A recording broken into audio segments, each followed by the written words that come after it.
Good evening. My name is Kyle Kriegel. I'm the Regional Executive Officer here with the American Red Cross of the Western Wisconsin Chapter.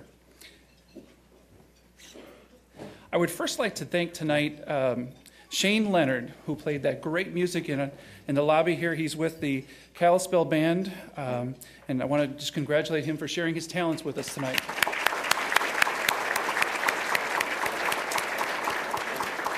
Thank you, Shane. I would now like to introduce and welcome our MC this evening, Andrea Elbers from WQOW TV 18. Thanks, Andrea. Thank you. All right, thanks, Kyle. Good evening, everyone. As Kyle said, I'm Andrea Elbers, and I spend a lot of time across the road there at WQOW. But what you may not know is that I am a board member for our local Red Cross chapter. So I'm very pleased and proud to host a 10th annual Brave Hearts and Real Heroes Awards Banquet. And what a great crowd we have here tonight, you guys. I want to thank you for joining us. You're about to hear some truly amazing and inspiring stories. Now, this event would not be possible without the very generous support of Sacred Heart Hospital. Would you please join me in welcoming Pat LaCour, Division Director and Assistant Administrator for Sacred Heart Hospital.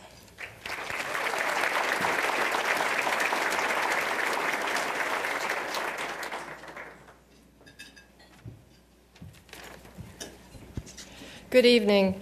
This is really, truly one of my most favorite events to go to. I think we hear so many times throughout our day all of the bad things that are happening in our world. And when I get to come to events such as this, and I think I've been to many of the 10, this has happened 10 times, as she said, it's really inspiring to hear what's really going on in our community. So on behalf of the hospital sisters, the administration, physicians, colleagues, and volunteer partners of Sacred Heart Hospital, I would like to welcome you to the Chippewa Valley chapter of the Red Cross Awards Dinner. It is an honor for Sacred Heart to be the primary sponsor of the Red Cross Brave Heart and Real Heroes Awards.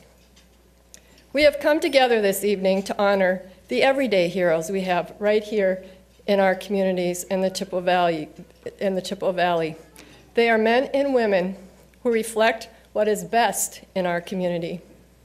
They are often ordinary people who do extraordinary things.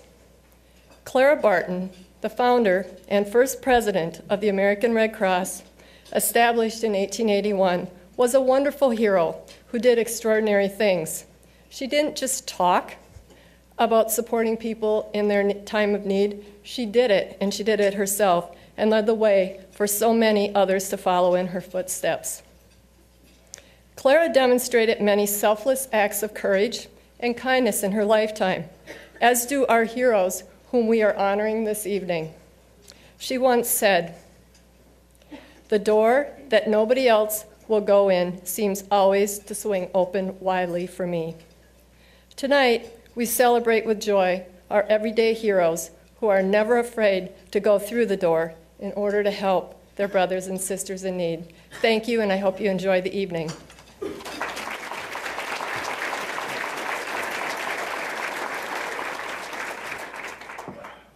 Thank you to Sacred Heart, and thank you, Pat, for your inspiring words tonight. We would also like to thank the Marshfield Clinic, Festival Foods, and Iconostar Productions for sponsoring the video production for this event. And of course, a very big thank you to the Florian Gardens for all the generosity and hard work that helped make this evening possible. Now, a nonprofit would not be successful without its mission-driven board of directors, staff, and volunteers. Now, I know you're scattered all around the room tonight, but if the Red Cross board members, staff, and volunteers would please stand briefly so we can give you a warm round of applause.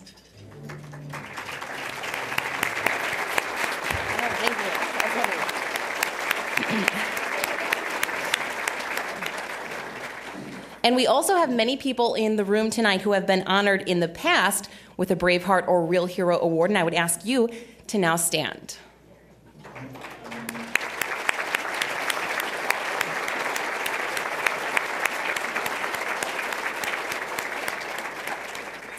Okay, before we let you dig in and enjoy dinner, I want to direct your attention right here to this little bag, and you might have noticed it as you were walking in. It's little, but it's mighty. This is worth over $700 inside this prize package.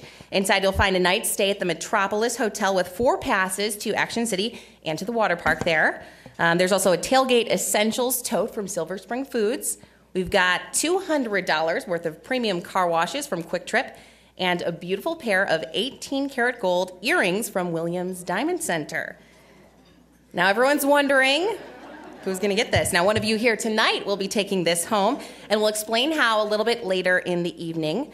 But if you haven't had a chance to check out the prize package, you can certainly make your way up here during dinner and check it out. So with that, we'll let you get to it. Enjoy your dinner, and thank you.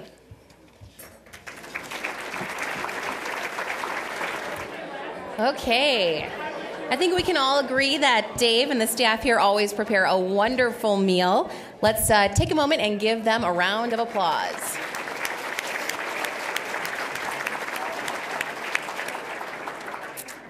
It's no secret that we are here tonight to honor some very special people, brave hearts and real heroes, people who have demonstrated great acts of courage and kindness for the sake of others. Our search for this year's group stretched across the 14 counties served by the local Red Cross chapter, and not surprisingly, we had nominations from many of these counties. After all the nominations were received, a selection committee made up of sponsors and Red Cross volunteers came together to make the final selections. Tonight, we honor 16 amazing people and one 4-legged friend who all deserve our recognition and who, by example, challenge each of us to step forward in ways we may have not considered before. We're also here tonight because of the generosity of many individuals and businesses. Their funding allows our chapter to continue its important work. Right now, let's take a look at our Braveheart and Real Hero sponsors. It takes a lot of people to put on a function like this one. Our Red Cross chapter staff and our many volunteers working behind the scenes, like the selection committee who waded through the many nominations and made the final choices. And these very special companies and local businesses that have funded tonight's celebration, because without their generosity, this event would not happen. Our first big thanks goes to Sacred Heart Hospital for their generous initial contribution. They started the ball rolling as our primary sponsor. Then came Marshfield Clinic and Festival Foods, who financed the production of all the video you will see tonight. Of course, Iconostar Productions, LLC, did all of the filming and video editing, and we salute their talent and their many hours of work. Our promotional sponsors are Chippewa Valley Newspapers, Clear Channel Communications, Eau Claire Press Company, Johnson Lithographics, Leader Telegram, and WQOW-TV 18, which is also lending us their news anchor. Also listed in your program are the specific sponsors of each Brave Hearts Real Heroes and Award. We salute each of you. American Family Insurance, Bowerbuilt, Mayo Clinic Health System, Excel Energy, Group Health Cooperative of Eau Claire. Our award sponsor is Dairy State Bank. Our dinner and reception sponsors are Charter Bank, Jenny O Turkey Store, the Florian Gardens, Whipflea, Wisconsin Credit Union, all Title.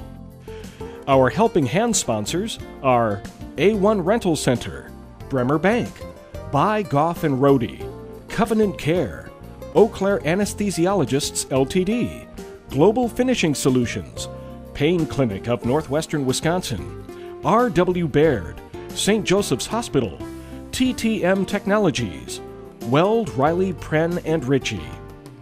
Our prize package sponsors are Quick Trip, Metropolis Resort, Williams Diamond Center, Silver Spring Foods.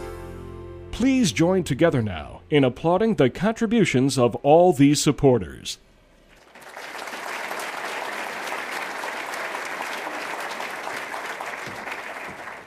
I hope you will all remember these sponsors, and if you get a chance tonight or over the next few days, take a moment to thank them for supporting our chapter and for supporting this event.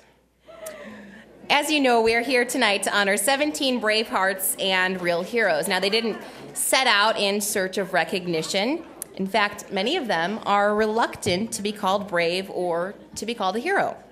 They remind us that their actions, no matter how big or small, the actions of ordinary individuals can make a positive difference here in our community. As we ask each of them to come forward, we will direct your attention to the screens tonight on either side of the stage. Iconostar Productions has created a compelling video of each honoree's story, and we hope these stories inspire you. When Sarah Berg and her cousin were stalled with a flat tire along the interstate, she never would have imagined she would turn from rescuee into rescuer. Let's take a look at this heroic story. It was near dusk when Sarah Berg and her cousin were driving home on I-94. And all of a sudden we heard this noise and got out of the car, and I had a flat tire. And so we both started calling our husbands to see if anybody was nearby to come help us, but it was going to be a while. And this gentleman and his wife pulled up just in front of my car and got out and asked if we would like some help.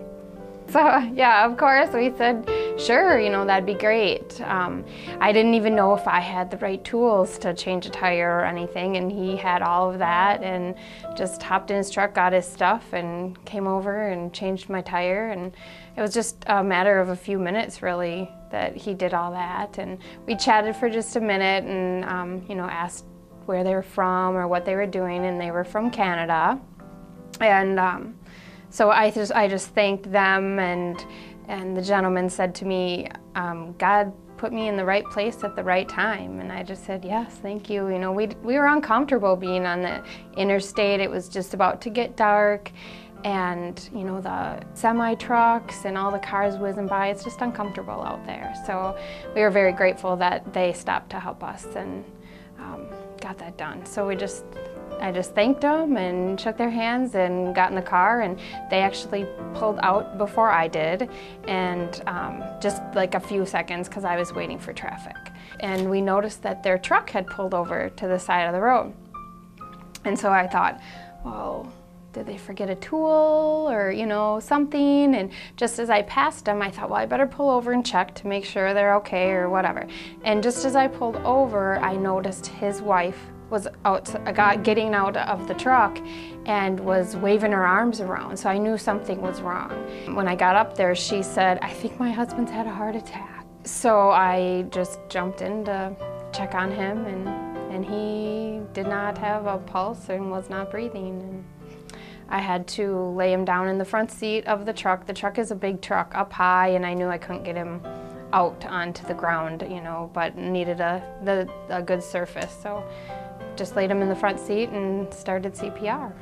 Well, everybody still kind of worked together. It was first a lady officer that stopped, and then once another officer came, then we were able to get him out onto the ground and do that. So I continued compressions, and she did some breathing, and then when the other gentleman came, then they were able to get the AED going. And preparing shock. Move away from the patient.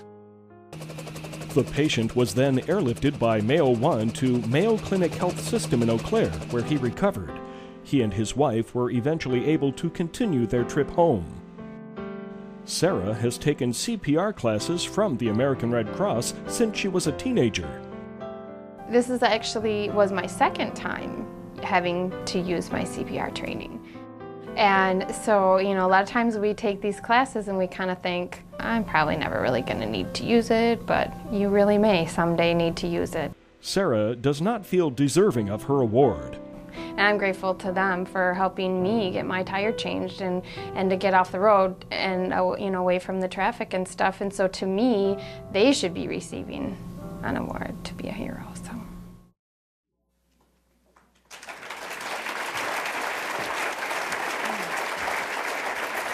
Here to present the Healthcare Brave Heart Award on behalf of Mayo Clinic Health System is Kelly Skinnick.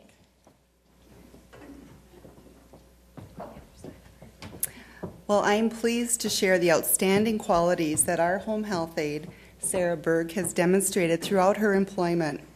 We interviewed Sarah in 2004, and some things just never change. She was very humble on that first interview. As her outstanding quality, Sarah mentioned she likes to care for people. We asked, what motivates you? She replied, to do the right thing. Then we checked further. What did others have to say? She is a leader through her actions as well as her words. She expresses confidence. She goes that extra mile. She's calm and level-headed.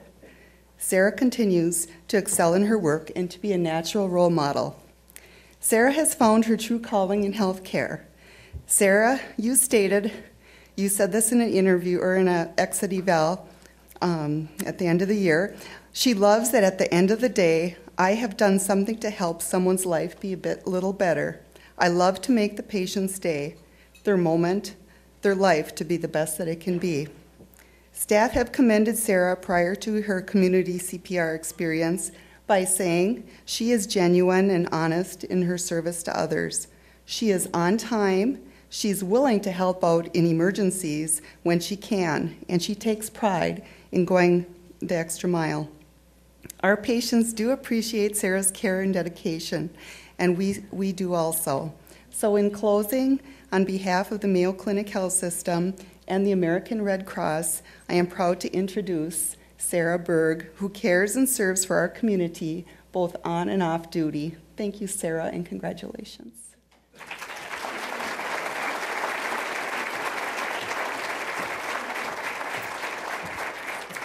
I didn't really prepare what to say today, but I just wanted to say I'm very grateful to receive this award from an organization of true, real heroes, of people that, go and help people every day, and they make that choice. And to me, I am uncomfortable with the hero title, and to me, our heroes are our parents who raise us with good values, our teachers and nurses and doctors, the police officers out on the road putting their lives in danger, the military, and all my coworkers that do home care and choose to go in and care for people every day.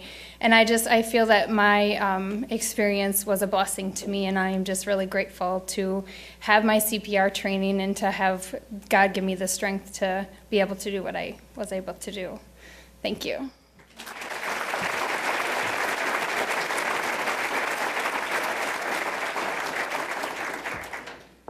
Congratulations again to Sarah. Chase, Nate, and Zach had just completed a CPR and first aid course at school. Little did they know they would soon use the very skills they learned to care for a friend. Let's take a look at our 2013 Youth Good Samaritans.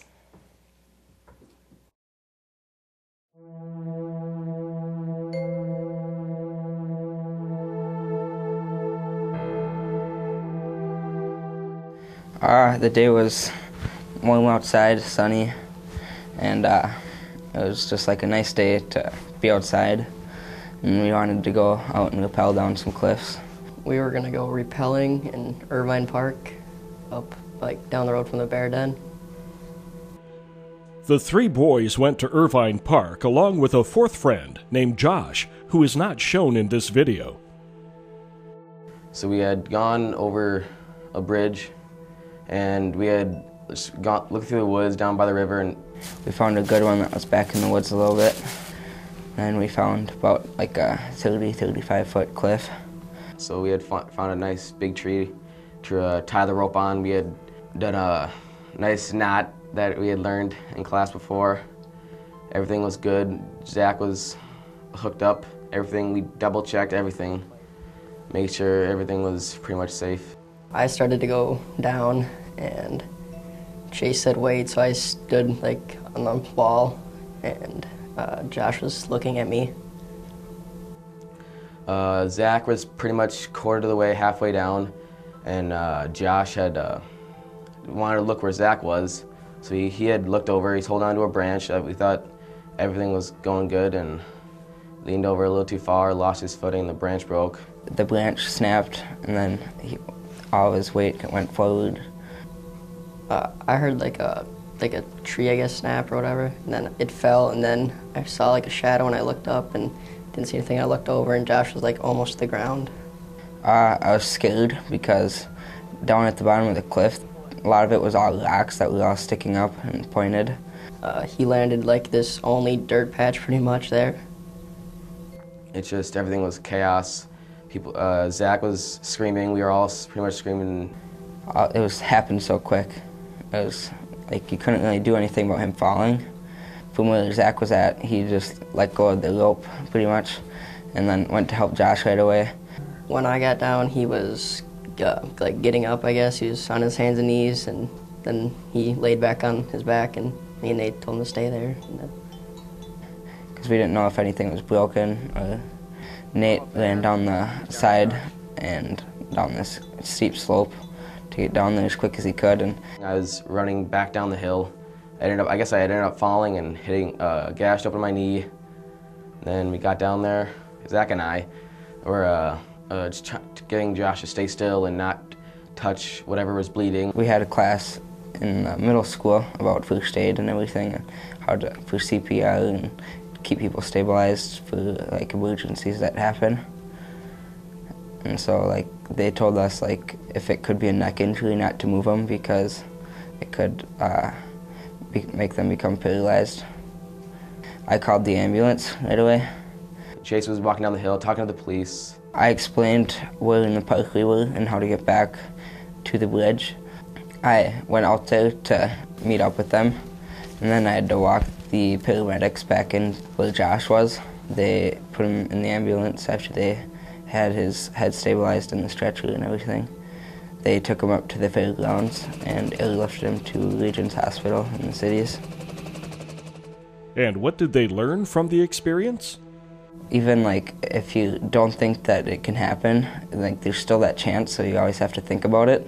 Things can happen so quick and you won't really realize it until after it's happened. Nate sums up the feelings of himself and his friends about the Red Cross Award. I had saved a life, as you could say. And I just feel very honored to have that be a part of my life.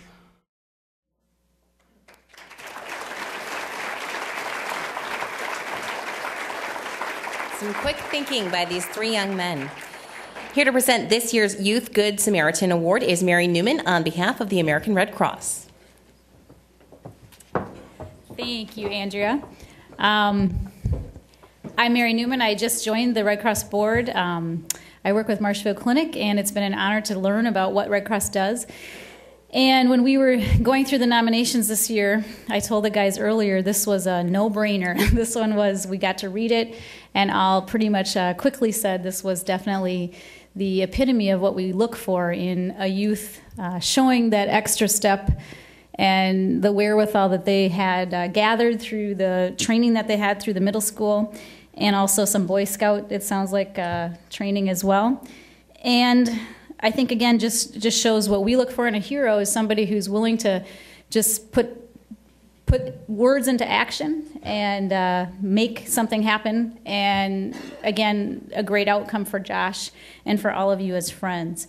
I also wanted to point out just the teacher that nominated you for the award, Carol Sullivan, who is the Chippewa Falls Middle School physical education and health instructor, was very proud to have made this nomination. So thanks, and I think Nate might be the spokesperson for the group, so I'll let you say a couple words. I'm going to make this short and sweet. I would have grabbed the right napkin. Okay. We are, Zach, on behalf of Zach, Chase, and I are very grateful for the Red Cross Award for having us receive the award. I know that we'll never forget tonight, and it'll always be with us. Thank you.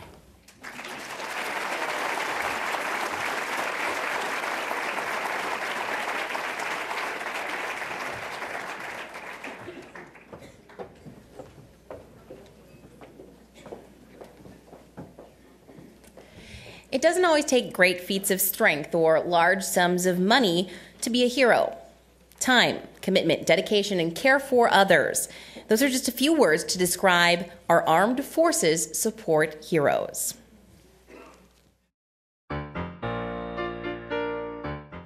I got started making caps when a newspaper clipping came out in our local newspaper about a lady from Fairchild that was crocheting and knitting skull caps for the soldiers. And I thought, well, that is something that I can do because I had a lot of yarn. So I started, and then Gloria Maug moved in across the street, and we're very, very good friends. And she wanted the pattern, so she got started, and then she had a friend that wanted the pattern, and we had quite a few caps made up. And Gloria one day said, I have 2 soldier relatives in the service, and they were in Afghanistan. And we thought, why not send these caps to them? And that's how we got to be sending them to the soldier. I was watching the local TV channel, and I seen Hilma on there, which my mom and Hilma's husband are cousins. So I'm going, okay, I can do this. So I called her and asked her if she wanted help to send me the pattern, and I started it. How many caps have you made since you started? I'm getting close to between 400 and 500. So we have sent out many caps. We've sent out 2,250 caps, and we have sent 250 through Operation Homefront. Then we needed more yarn, and we needed money for shipping. And so we put an ad in the paper, local shoppers, and we got tremendous help. They went out and bought us yarn. They gave us their stashes of yarn. One lady called and was wondering if we would come and get her yarn. We went away with our car full, and we have gotten very good with shipping to our VFWs, our organizations, our local Pleasantville AMVETs are very supportive of our project. There's 33 in each box that we send. And so we send 3 boxes, that would be 99, and then we put 1 extra in a box. And along with that, I always write a letter to that soldier. We also put a cross or an angel in each of the boxes. Darlene and Phyllis are responsible for making these. I made 600 crosses so far. We have gotten a lot of thank you letters, and they just love them. Even in the summertime when it's hot, it's something between their head and that hot helmet. And he said after a couple months we had to get new ones from the box because after so long you can't get the sand out of them. But he said they wore them every day, and they just adored them. One unit even sent us a Christmas card later. What experience do they have with the American Red Cross? Through our church, we serve the evening meal for the helpers for the Red Cross mobile when it comes to town. Years ago, I used to donate blood quite regular. We had a storm that went through after a few years ago, and they were there and helped, and they brought lunch and water and you name it, they were there, right there helping us. How do they feel about being recognized as real heroes? There aren't words of appreciation. I was totally shocked. I think it's quite an honor. It's fun to know you're helping somebody that appreciates it. But I won't accept it on my own. I want for the rest of them too. And I really appreciate Hilma including us.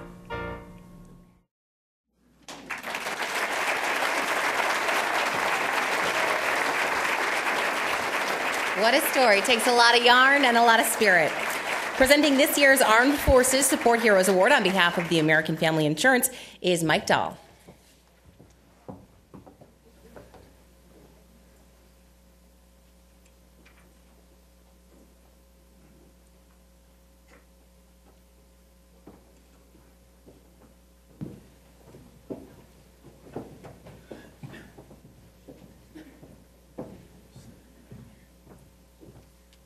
Well, good evening. What an impressive story, impressive numbers. And I'm sure before they leave the stage, they'll maybe give us a current update to their numbers. Hilma, Darlene, and Phyllis, it's a great service you provide our troops in Afghanistan and elsewhere in the world. So on behalf of the American Red Cross and American Family Insurance, I'm proud to present the Armed Forces Support Award to each of you.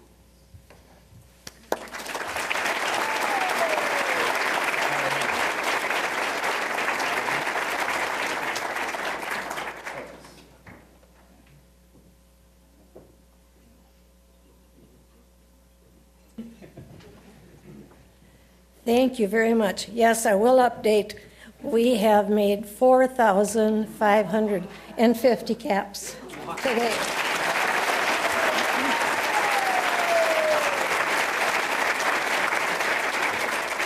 And it is just amazing to think that you can win an award by doing something that you really love.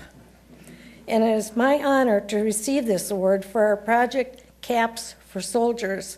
Actually, it goes out to our whole community for their donations of yarn and money for shipping as well. So we all thank you, and the troops thank you too.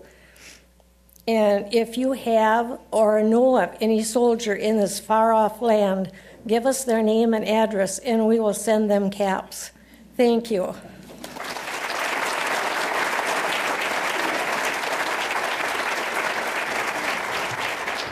I'd like to thank you for this honor, and I really enjoy what I'm doing. Thank you. Thank you very much. It was wonderful to have this honor. I never expected to have an honor from my crocheting. Well, thanks again.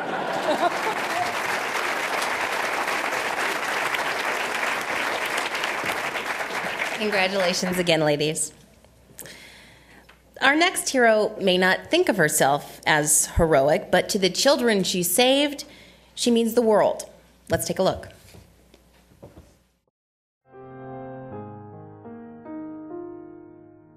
It was the afternoon bus route.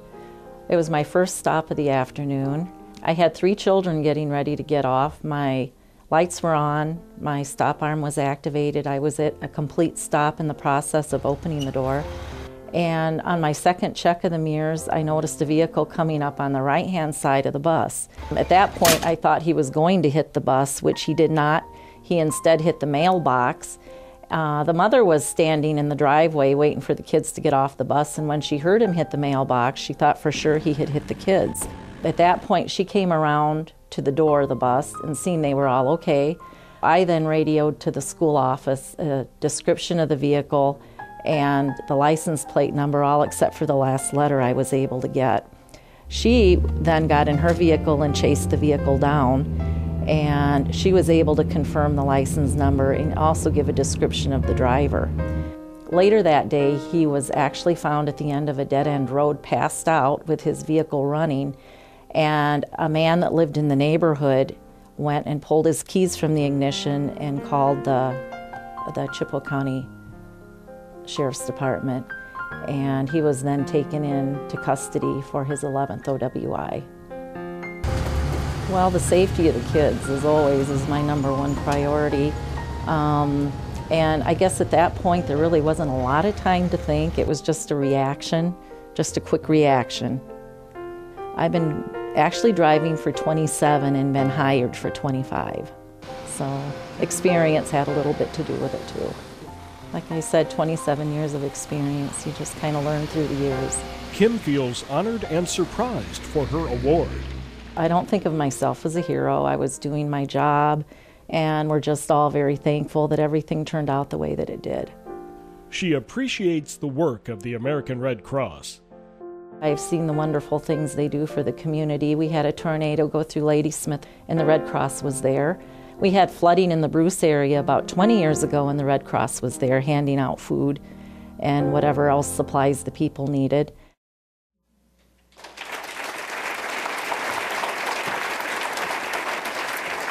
Here to present this year's Workplace Hero Award is Xcel Energy's Mark Storling, President and CEO of NSP Wisconsin.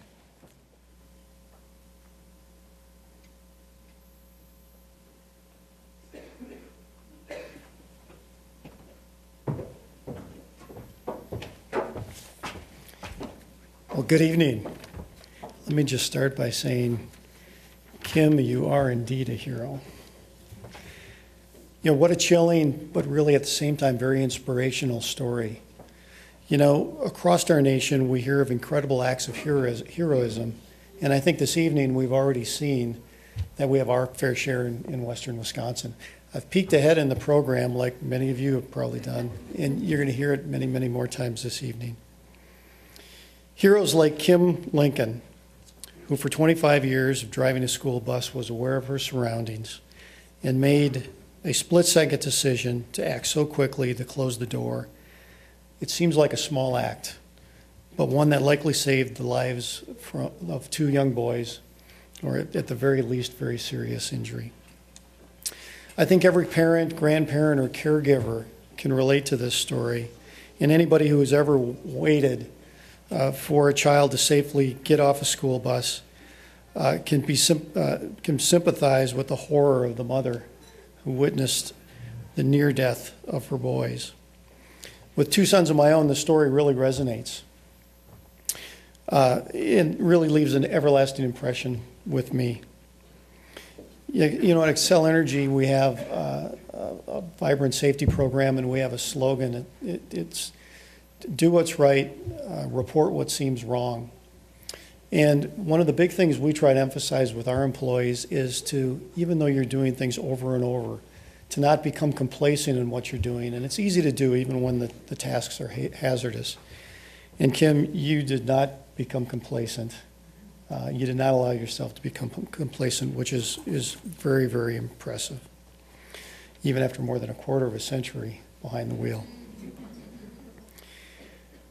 At the same time, you kept safety at top of mind, and for that, it is a true measure of a hero. On behalf of Excel Energy, the American Red Cross, I am privileged to present Kim Lincoln with a 2013 Workplace Hero Award. Congratulations.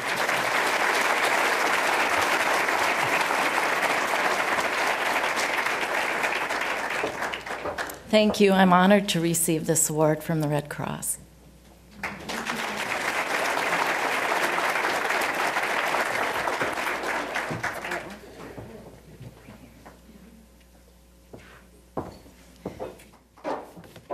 Congratulations again, Kim.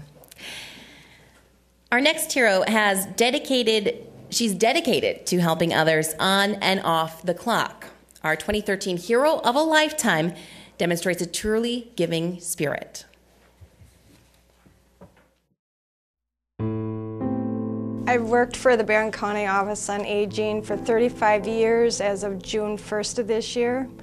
And the reason why I took the position was I was done at noon, and that gave me time to be with my kids because I loved being with my kids. Judy is the head cook. She also does Beneficial Bites nutrition presentations, site manager inspections, the menus for Barron County, Meals on Wheels, and the congregations. It's been very enriching, and I've always stayed with the program because I believe in it, and it's given nutrition to people that really need it. And it started out with the program because there was a lot of elderly in Barron County that were lacking good nutrition. So the program got going and to give them at least one good balanced meal a day. And it made all the difference. So I truly believe in the program. And that's what's neat about when we do these beneficial bites, because we focus on certain foods and we always go through different recipes and cooking the food and the knowledge of getting back to basic foods and not processed foods. So I learn a lot and they learn a lot, so we have a good time. Spanish explorers understood better than most that potatoes were special. They used them to prevent scurvy. I guess a lot of my stuff I do is for family. But anybody in the community or at the center, they want anything, I'm always there to help them. My brother, and I guess we kind of knew for a few years that he had had some problems with his kidney, but he never complained about it or said anything. And then all of a sudden, a year ago, his wife had mentioned it to somebody that his kidneys were that bad where they need to put him on for a transplant. And the minute I heard it, I emailed him and I told him, I said, if I match, it's yours. I said, I'd give you both, but I need one. And I guess it turned out to be a miracle in itself. And you volunteered immediately to go in and get checked out to see if your kidney would be a match. And it did. You gave me that gift of life, and so I appreciated that. What experience has Judy and her family had with the American Red Cross? For blood donating. And I know my mother, she always gave blood. She always had her gallon pins. She was very proud to give blood. Judy Brunette has been honored by the American Red Cross as Hero of a Lifetime. Yeah, I don't feel like I've earned it, truthfully.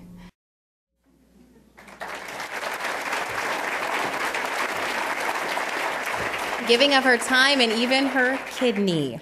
Here to present this year's Hero of a Lifetime Award on behalf of the American Red Cross is Dr. Brad Garber.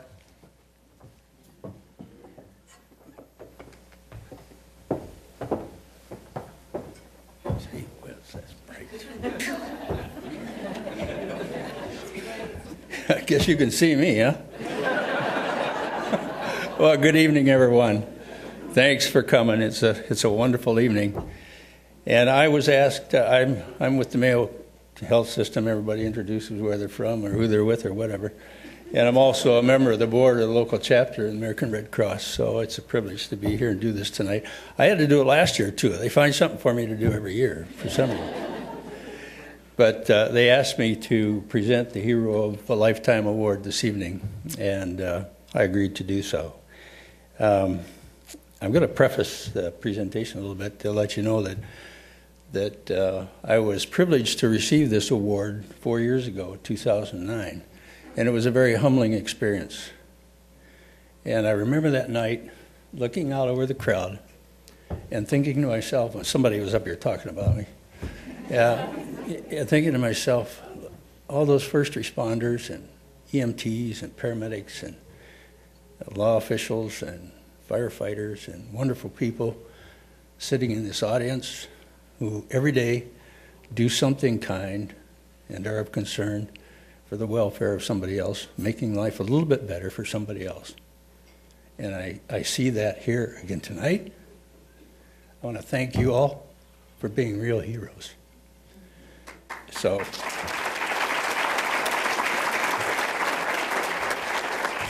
I was going to read something that was sent to me, a bio, but it's in the pamphlet, and then it was up there on the screen. And so I'm going to cut this short. And it's my privilege because from what I've heard about this lady, and I just met her tonight, and I was privileged to have my picture taken with her. I don't know where that's going to go, but but I do want to let you all know that it's an honor to be up here and to present this elegant lady, this wonderful lady who has donated so much and provided so much for others, cared for others for so long, with the Hero of a Lifetime Award. Certainly deserving. If I can find it.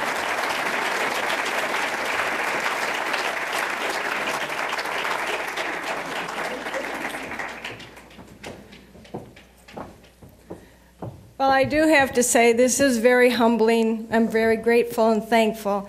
And I want to thank some people personally. I've been with the nutrition program now for over 35 years, and I want to thank my boss, Charlene Oftendahl with the Barron County Office on Aging, and the supervisor, Leslie Fajelokovich. Great people to work for, dedicated to nutrition for the elderly. And I'd like to thank my daughter for nominating me. She wrote it so eloquently. And her children, Isabella and Quentin, and her significant other, Doug. My daughter, Tracy and Rick, and their children, Isaiah, Hannah, and Quentin. Or Mariah, I'm sorry. And my son, Thomas, and his lady friend, Portia. And I have my sister and her husband here, Eileen Monty Peterson, and my significant other, Dan. They're a very loving support.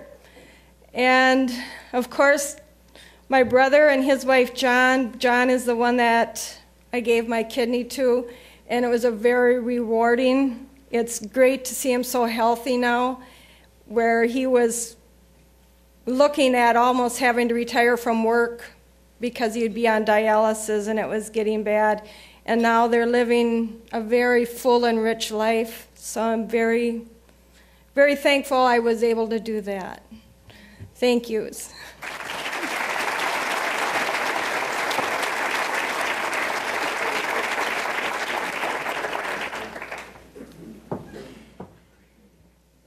When Steve Brown saw a vehicle on fire, he didn't pause, he didn't hesitate or wait for someone else to come along. He went immediately to help those in harm's way. Let's take a look at his story. I was coming up North 53 from Claremont. And all of a sudden I see this vehicle coming down here close underneath the bridge. And as he's coming underneath the bridge, I'm looking to the left here, and I go like, oh my God, and the guy's like, truck's on fire. I hurried up, threw my four ways on my Hips truck, rolled over to the no U-turn. No traffic was basically coming, and I just pulled out, and I pull out the fire extinguisher right away, and I go, you got a fire extinguisher? And he goes, no, I don't. So I said, I got one right here, and I just stand back, and I started putting the fire out and everything like that, and I said, hey, you're going to have to get your wife out, because I don't know if I'm going to be able to put this whole entire fire out, because it's all in your whole box. Well, I'm not sure, because she has a medical condition, and I said, well, okay, well, just stand back and let's get this thing done. So we got it mostly out. So I said, well, we're going to have to get off this road, because I said, we got to get some more. I ran out, and I don't have any more fire extinguishers in my truck. He says, well, if we go down the road, it's going to start back up again. I said, it may, but I think I've got most of it right now. I've got 70% of it contained.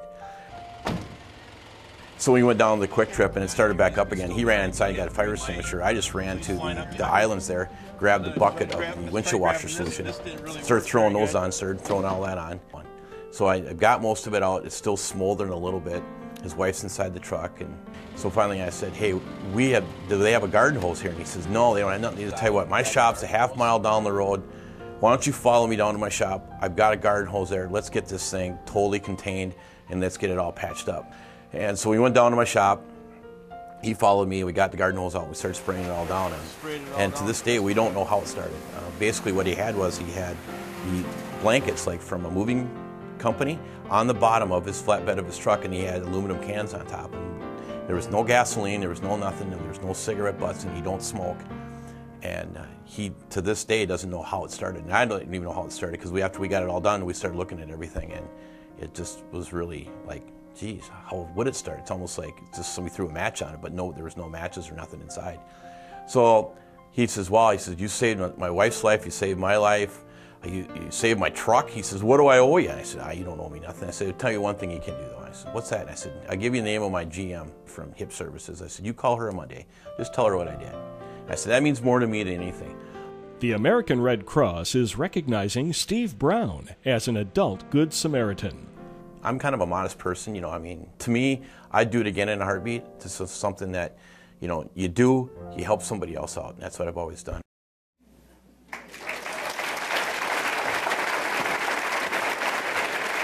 What a guy.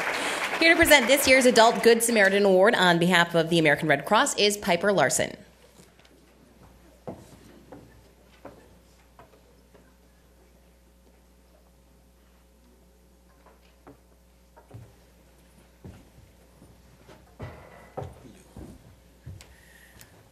Hi, I'm Piper Larson. I'm on the board of the American Cancer Society, and I have to tell you, this is one of the most fun nights every year.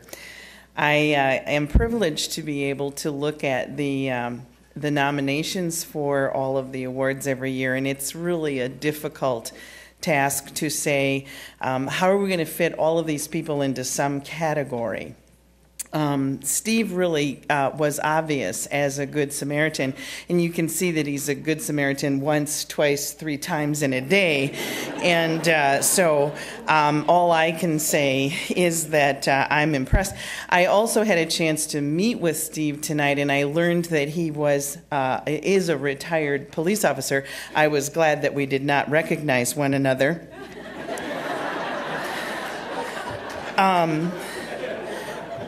But I think that Steve would like to also tell you a story about 8 years ago, and so I'm going to give him the spotlight to do that, because I think he may be back at another time for a Lifetime Achievement Award.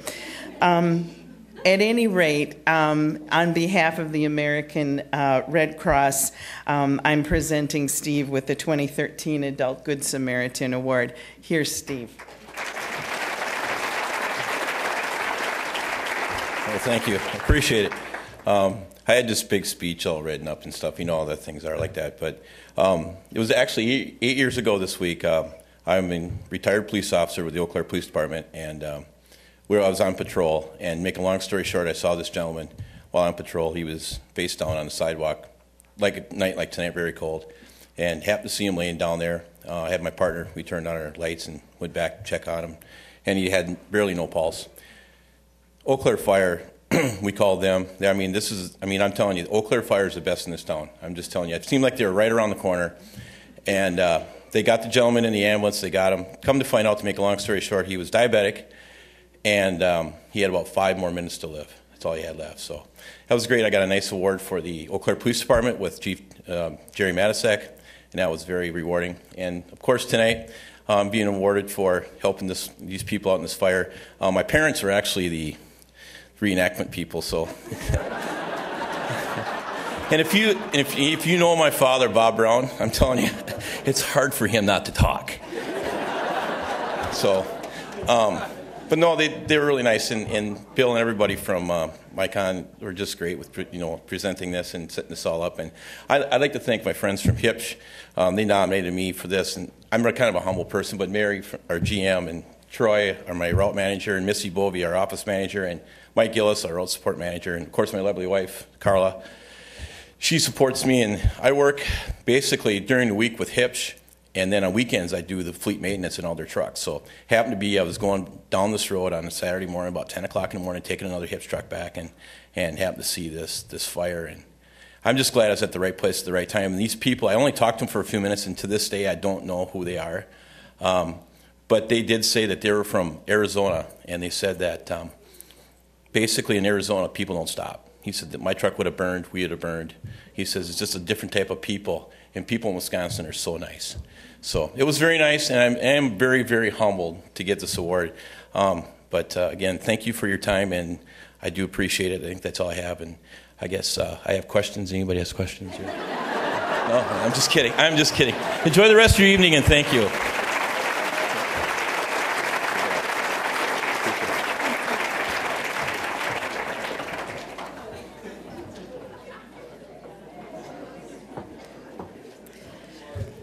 Training disaster volunteers, helping with projects to enhance the disaster services program, supporting office administration, responding to local disasters, and then taking the call to respond to disasters across the country. That's all in a day's work for our 2013 Red Cross Brave Heart. She truly demonstrates the heart of the American Red Cross. First one I went out on was right after Hurricane Bonnie and Charlie. And I went down there for client casework, scared to death to be on a plane, because this is the first time I ever flew out by myself, went on a national disaster by myself, told them right there first out, I'm brand new, I know absolutely nothing, I need help. And help I did get. The most memorable one is Katrina. We had one lady there who was very dissatisfied with the American Red Cross. She had a bad back, so it took her a little bit of time to get out to what we call the IRV. And she asked, do you have any coffee? We said, no, we don't have any on the IRV. And she said, well, could you get me some? The next day, we made a point of bringing her coffee. And she loved the Red Cross from that, because we made a point of waiting there for her, because she did have a bad back. And there was another lady that, because there was no electricity, she was on a breathing machine. She needed ice, so it either ran off electricity or ice. We made sure she had ice to last her for the entire day until we got back there the next day. And then there was a homeless veteran, and we felt so sorry for him. We wouldn't see him every day, but we would make sure we would load him up with food to last him throughout the day, because we didn't always get to see him. One of the last ones I was on was in North Dakota for the flooding that was there in Minot. I spent more time in the shelter than I did on the IRV, because I just loved being around those people, and you couldn't believe how resilient they are and their outlook on life. Sure, they lost everything, but they had their family. And I just couldn't, it was amazing. What has helped Christine get through some of the heartbreak situations? The hugs and the tears. You wouldn't think that it would, but it actually, you gave something of yourself to them, and they gave more back to you in those hugs and those tears. When I first started volunteering, it was through the disaster action team. And that one I was terrified of too. It was like, oh my gosh, what am I going to do? But the first time I went out, I observed. But the second time, I was put as the leader, and I got the call to go out, and it's like, am I going to remember what to do? But what helped me was in between that, I was down doing client casework in Florida after Hurricane Bonnie and Charlie. So when I came back and I was actually out on my first local fire, I kind of knew what to do. Christine also enters the volunteers into the Disaster Service Human Resource, helps with the mailings, the garden stroll, and the National Shelter System, and she is part of the shelter team. I'm also a Red Cross instructor. What I love to teach the most is the disaster action team. I'm more of a hands-on instructor more than following the book. I believe in you can learn more by seeing what is going on and having someone show you or tell you this is what's going to happen when you're out. And I also teach national disaster classes. And the one that I'm the best at would be sheltering. How do you feel about receiving this award? I'm still amazed by it. I'm shocked by it. It's phenomenal. I'm in awe that I was even considered.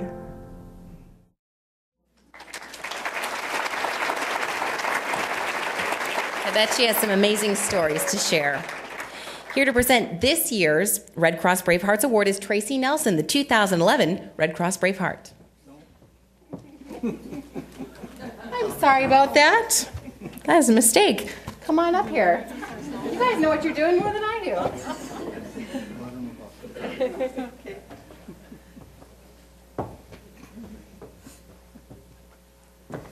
I'm Carol Hauser, and this is Bob Hauser, my husband, and we are very proud to present the Western Wisconsin chapter of the American Red Cross Brave Heart Award to Chris DeWitt. This award for Chris could be called Brave Heart, Big Heart. She is a volunteer's volunteer. She volunteers for almost everything, anywhere, with a friendly smile and a big heart. We have worked with her on different events and assignments and also on numerous disasters. She's great to work with. She's a very hard worker. She's very competent and very professional. I'm losing my train of thought. Chris has touched hundreds and hundreds of lives in many, many states. She has brought them help, aid, and hope from the American Red Cross. And I'm Bob. Chris brings a wealth of knowledge to every job she does.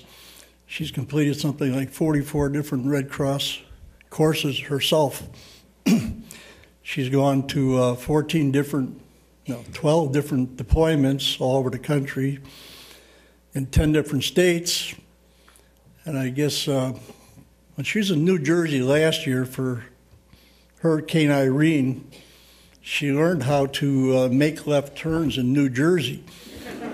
In New Jersey, you can't make left turns. You have to make a couple right turns and make a left. Well, this year, just recently, she was in New York, and so she learned how to drive the Irv in downtown New York. So both these accomplishments deserve an award by themselves. Congratulations, Chris.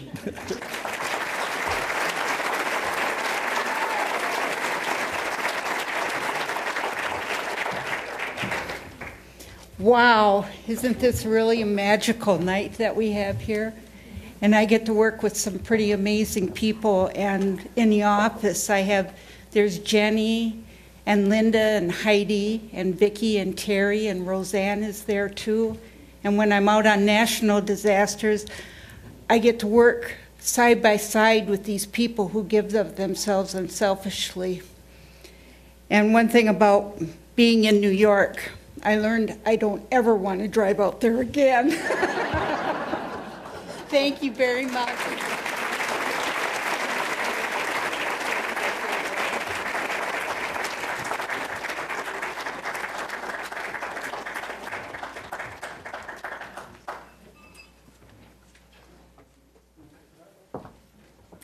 A rainstorm and a 700-pound Harley were not going to stop our next hero from helping a fellow traveler. This story shows the goodness that may lie in a kind stranger. And I could tell that there was a storm coming, and I thought, I'm going to bug out of work just a few minutes early so I can try to beat the rain, that way I won't get drenched. The wind came up and it just started downpouring. So I really slowed down because I was afraid that there might be a car ahead of me, that I might end up rear-ending, and I was really afraid somebody was going to hit me from behind, so I was really trying to be cautious. I was traveling south on Highway 53, that in the northbound lane, I could see this gentleman on the side of the road pulled off on his motorcycle, and all of a sudden it was blown over. He wasn't getting up, and I called 911. And I kept thinking, oh my God, you hear of stories where people get rear-ended because people didn't see them, so I wanted to park far enough behind so if someone did hit my car, it wouldn't hit us. As I was trying to get my door open, it was really, really windy, and it was just downpouring, so I'm pushing my door open, and the rain is just, pelting on me the minute I opened the door. So I got out of the car, and so I went over, and he was laying kind of on his right side and face down. And I put my hand on his shoulder, and I just kind of shook him a little bit, and I said, sir, are you okay? And then he answered me, and he said that he is, and I said, I've got 911 on the phone with me. So then at this point, Gary, the injured gentleman, said, my one leg is kind of pinned under my bike. He's like, can you lift it off my leg?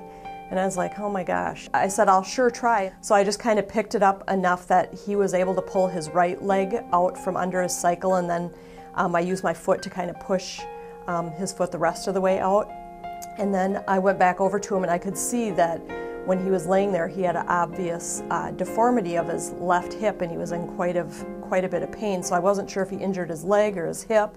So I ran back to my car, and I got a blanket, and I rolled it up and kind of put it under his head a little bit to keep his face, off the ground. And I was using my hand to shield the rain from his face and try to keep the water out of his ear and just keep talking to him, because I just wanted him to feel like things were going to be okay.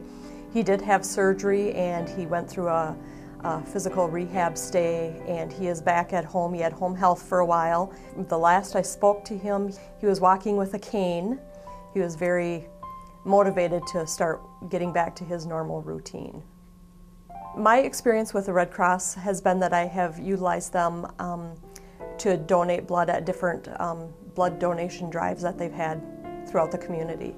The American Red Cross is honoring Kathy as a healthcare braveheart. I'm very honored, a little bit embarrassed because I feel like what I did is something that anybody would or should do.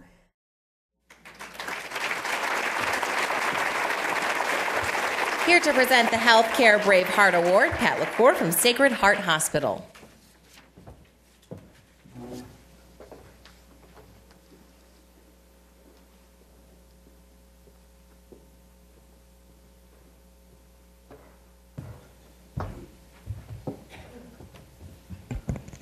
Well, that was really a wonderful story. Tonight we've heard at least 2 other stories of people who just stopped along the highway to help somebody out. And I wonder, I think of the number of times that how many maybe some of us have driven by and not stopped, and what difference maybe we could have made. Because I've seen it myself where there's, somebody has the hood of their car up, and, I'm like all by myself, and I'm like, I don't know if I should stop. And I have stopped on occasion, but I've also have to admit I've passed people up. So people like Kathy and all of those who are here tonight, you truly do some extraordinary things, and you're willing to take whatever risk it is to do the right thing at the right time. So for Kathy, I know her because she works at Sacred Heart, and I've gotten to work a little bit more closely with her lately.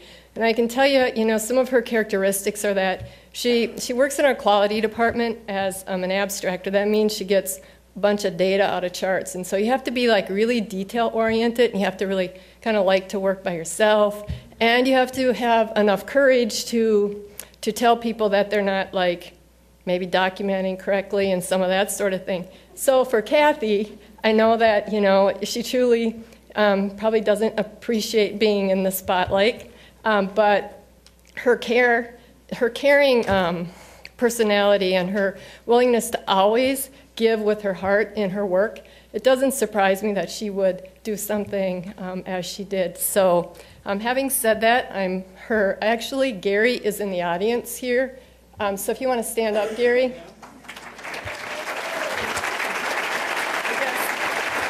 I guess you're getting waved to come up. Okay. Anyway, Gary's here, and as such a testament to, you know, the work that she's done. So on behalf of Sacred Heart Hospital and the American Red Cross, I am honored to present the Healthcare Brave Heart to Kathy Mercer.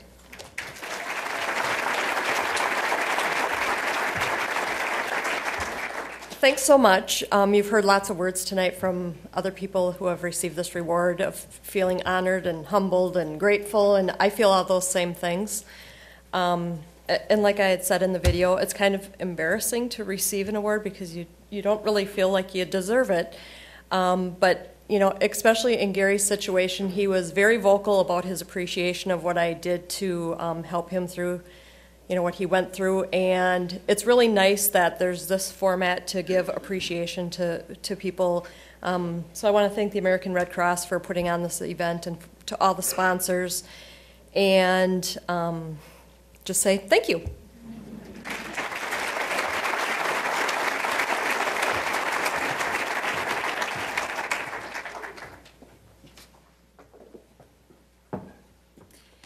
Do you know someone who is there to help you no matter what or when or what the need? Someone who's dedicated their life to helping others. That describes our 2013 community hero.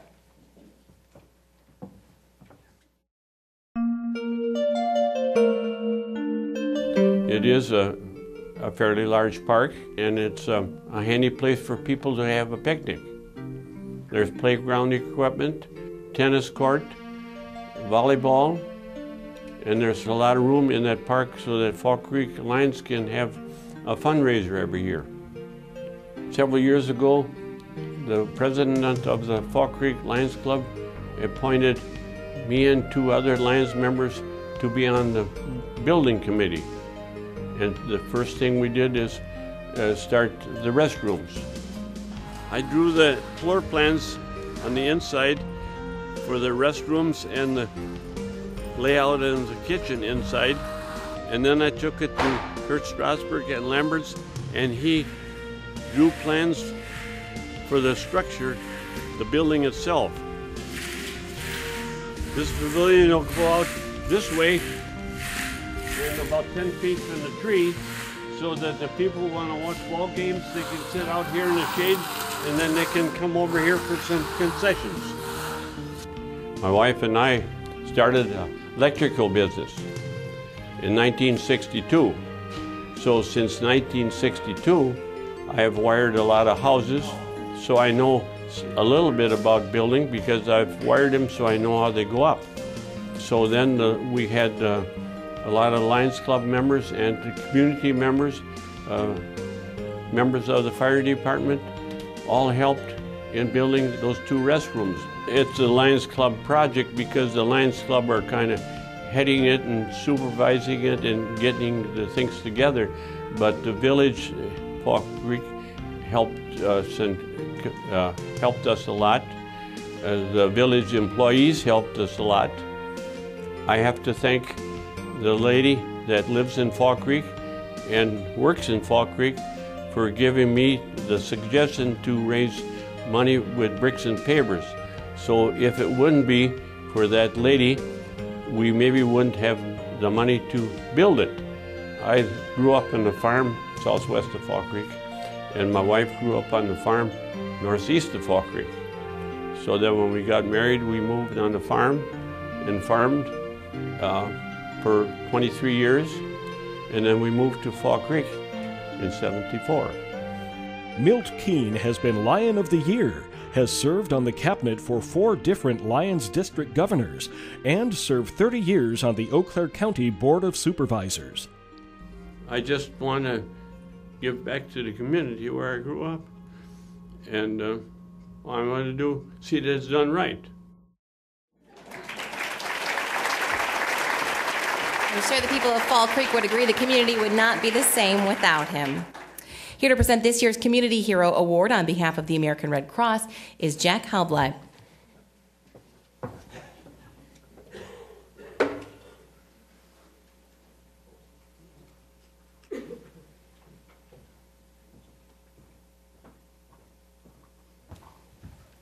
Good evening.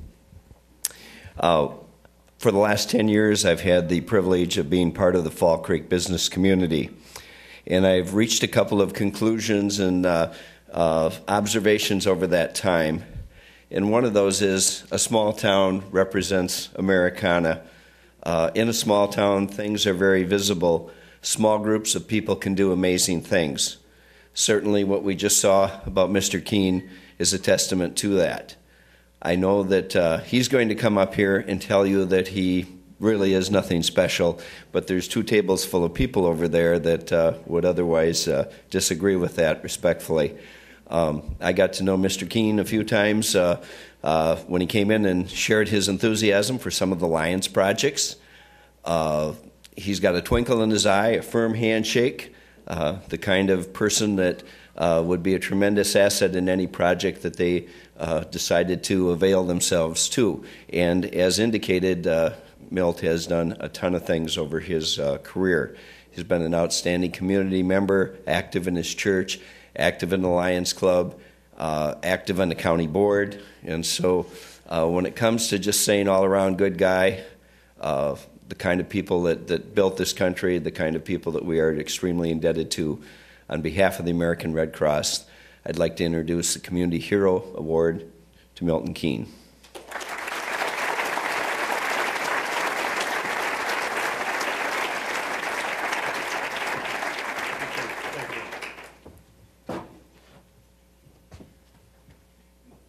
You're up. I want to say thank you for the gracious and beautiful award. And I want to thank the people and the Red Cross for putting on this wonderful, gracious meal. My thought was always to give back to the community whatever I can and whatever I can possibly do, and take the time to do that.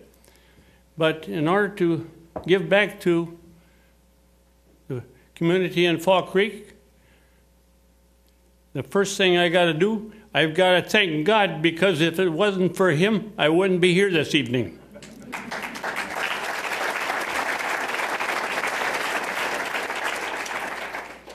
And I want to thank my wife, Dolores, for 62 years of marriage.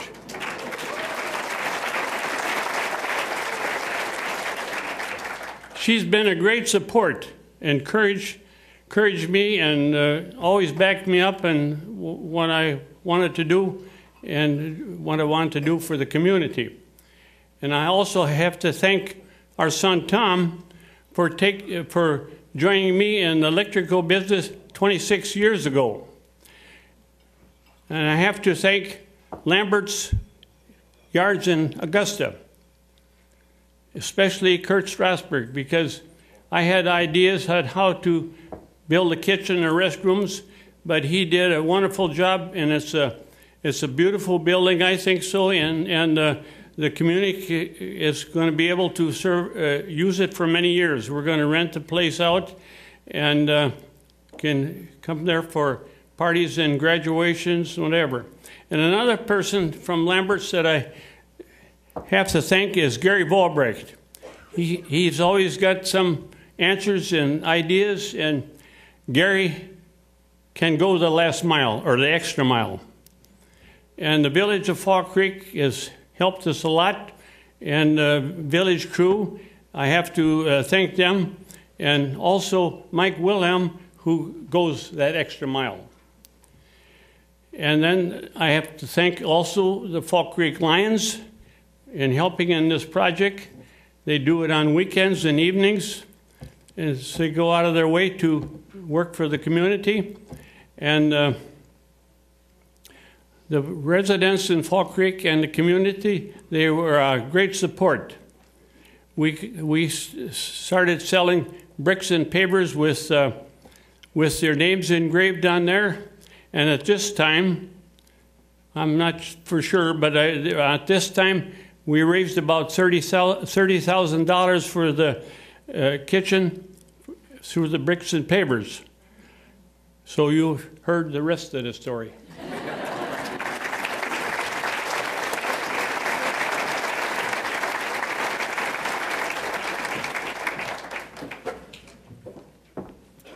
Our next award goes to two gentlemen who acted heroically in the face of adverse circumstances and at great risk to themselves. Tonight we honor our fire and rescue bravehearts as heroes living among us.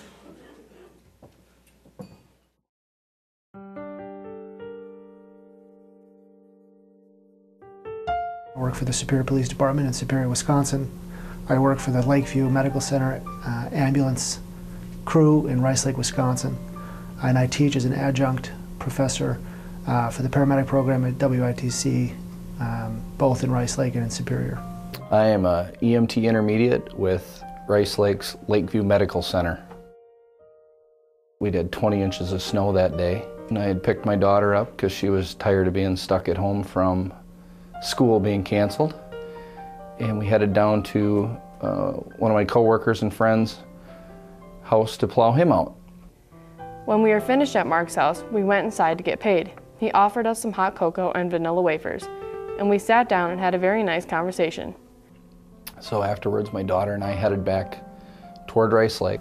It wasn't 5 minutes after he left that he called me right back on the phone. And we saw what looked like a car go into the ditch. As we got closer, the car burst into flames, and as we got closer yet, we noticed that there was two vehicles. It was a head-on accident. I stopped far enough back so my vehicle wouldn't be involved in an explosion. Told my daughter to stay there. Flipped open my phone in the truck and hit the first number that was on there. And he said, "Mark, you need to come down to Creamery Road," which is just down the street from the house that I was at. My dad called Mark and then called 911 for help to be sent. He parked far away so that if the flaming car blew up, I wouldn't get hurt, yet close enough that I could see almost everything. And as soon as I pulled up, I could see Todd's truck blocking the middle of the road, and I could see two vehicles. There was actually a van in the one ditch and a car in the other ditch, and there was a woman that Todd was telling me was still inside the vehicle that was burning. And while I was talking with the dispatcher, I reached in, put my hand on the girl in the car, and expecting to find her expired, and she moaned. I went to the other vehicle first, the van, and checked on the driver. It was a younger male who was out. He was able to answer my questions appropriately. I knew he was injured, but he didn't appear to have any immediate life threats. So I told him to stay down on the ground and keep talking to me so that I could keep monitoring his condition when I went over to help the Todd. I checked to see if I could get the door open. I couldn't. I ducked my head inside to see if I was able to take her out, and I could see by how far the dash was pushed back onto the seat that she was trapped. My dad thought fast and started shoveling snow on her with his bare hands. Car on fire, all my training tells me that I probably should have been more concerned about my own safety, but I just couldn't leave her. About 10 minutes later, 3 cop cars showed up. The man in the van was now out and walking. He had some non-life-threatening injuries and some facial lacerations. He went in the first ambulance to the hospital because the girl in the other car was still trapped in the flaming car. Eventually, 12 cops, 2 fire trucks, and 2 ambulances came throughout the whole hour that this was going on. With the help of the jaws of life, they got the girl out and in an ambulance. I later learned the woman died 24 hours later because of loss of blood and trauma to her body. But her family got to say goodbye to her, and most importantly, her family got to have one last day with her. She had a full life ahead of her. She was only 24, but at least she didn't die in a burning car alone and went with peace in a hospital with her family there.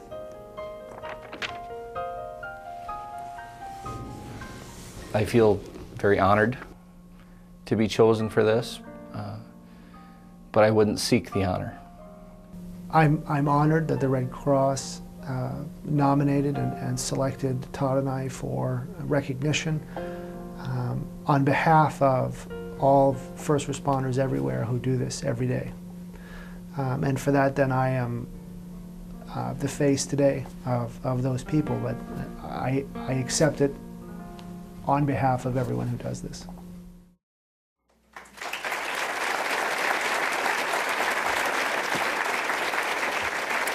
Two true heroes. Here to present this year's Fire and Rescue Award is Renee Bonjour on behalf of Group Health Cooperative of Eau Claire.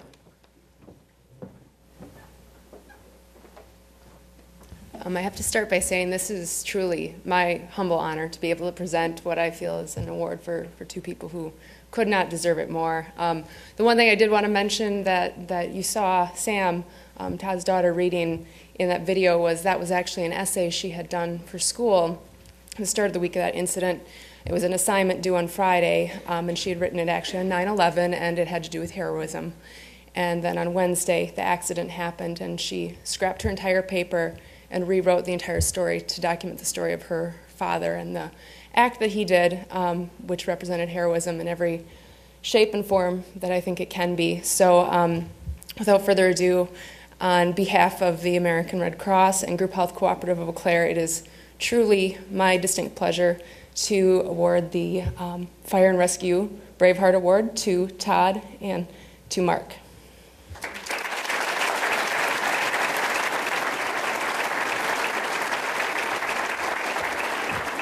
Wow, what an honor.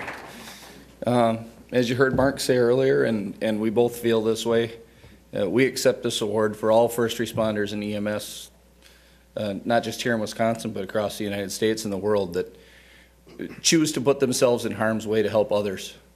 I'd like to thank WITC for my training and where I also do teaching assisting. I need to thank Marshfield Clinic and Lakeview Medical Center for their support in my continued education, and my family and friends and Group Health for sponsoring us tonight. Thank you.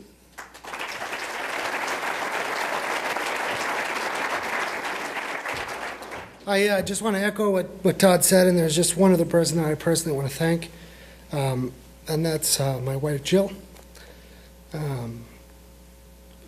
So many times people in Todd and I's profession put ourselves in danger, and the people who make the biggest sacrifice are the people behind the scenes, and they're our families. And I just couldn't do this job without my wife. So thank you, Jill. I love you.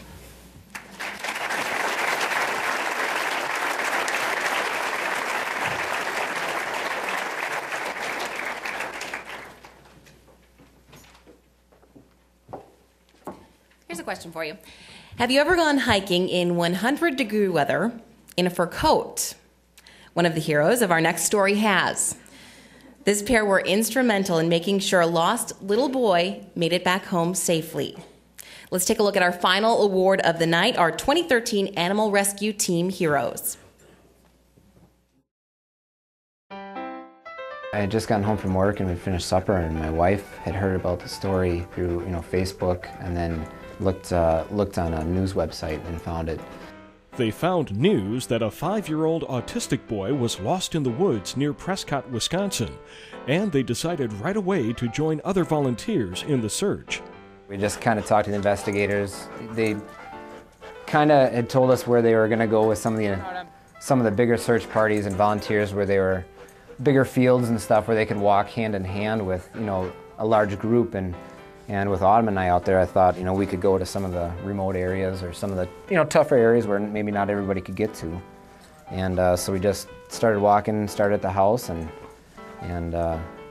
kind of, maybe thought like a little boy, and I thought maybe Autumn would go in the right direction, and started walking along the railroad tracks just a little bit to find a place to go back into the woods, and being as steep as it was and as wooded as it was, we found a little opening and started heading up into that area, and I don't think we were into the woods maybe more than 50 yards, and Autumn just started heading off. So I just naturally followed. I nowhere particularly I was going. I didn't know any better than maybe Autumn did, so I followed her, and I heard, it sounded like a crying.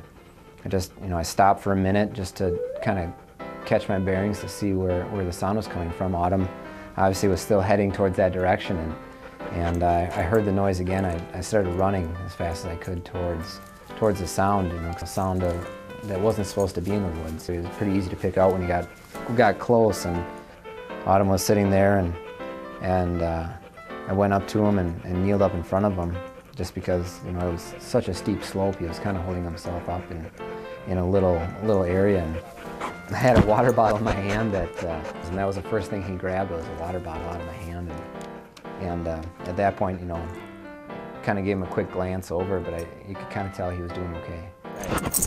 Hi, Autumn. And then the very next thing was call 911.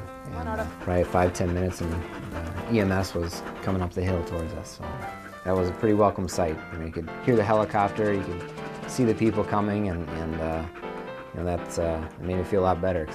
Probably give most of the credit to Autumn. We're a team, but I think she was kind of the driving force there, and I wish everybody could be involved. I heard there was 1,000 volunteers at the high school. There's so many people involved that we were just part of the team. So that's kind of how I feel about that. It's a great honor, but hopefully I can share it with everybody.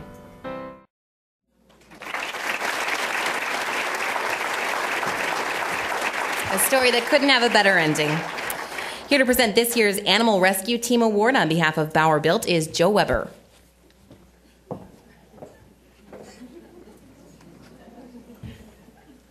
Good evening. I've been asked to keep it short. Again, my name is Joe Weber. I'm the Vice President of Sales with Bauer Built for the North Region. And I found out last week that I was going to be here tonight to introduce Jason and his dog Autumn for this award. And I remember this event last July, and I'm sure many of you do as well. I've got 3 young sons, and it kind of hit home. And I can tell you, just meeting Jason tonight for the first time, he's not looking for any credit. He's a humble guy that did what he thought was right. And I can just say, thank God that you did, Jason. That little boy is home safe. So on behalf of Bauer Built and the American Red Cross, it is my pleasure to present you with this Animal Rescue Team Hero Award.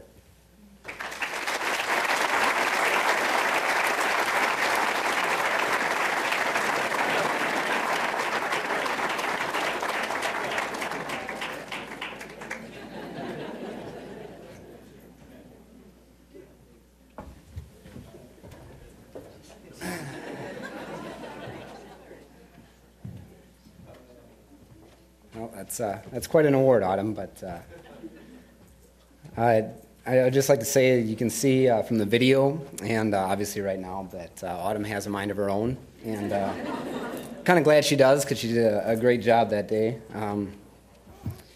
I've had some time to recall and reflect on what happened from my perspective, and when we got there was a lot of people there already. There was the command center, there was EMS, there was volunteers from any and every direction. And there's an incredible chain of events and incredible people that made that day a success. Autumn and I just, happened to be a missing link in that day, in that chain of events. But I've seen and drawn a parallel between, what happened that day and what the American Red Cross does, or is capable of doing every day and any day. And I think that's why it's such an honor to us that we accept this award. And if Autumn was up here and sticking with me, I'm sure she'd say the same thing, but I'm lucky she wasn't here during supper time, so. But it's really an honor. Thanks Bauer Built, thanks American Red Cross. just want to say, anybody could be that missing link in that chain any day, anywhere. So thank you, and I really hope that everybody has a great year. So thank you.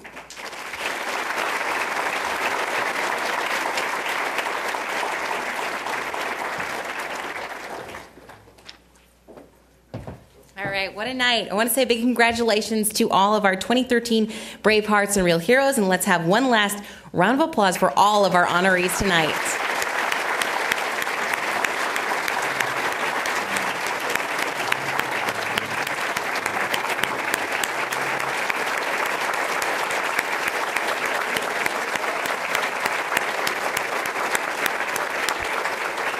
Very well deserved.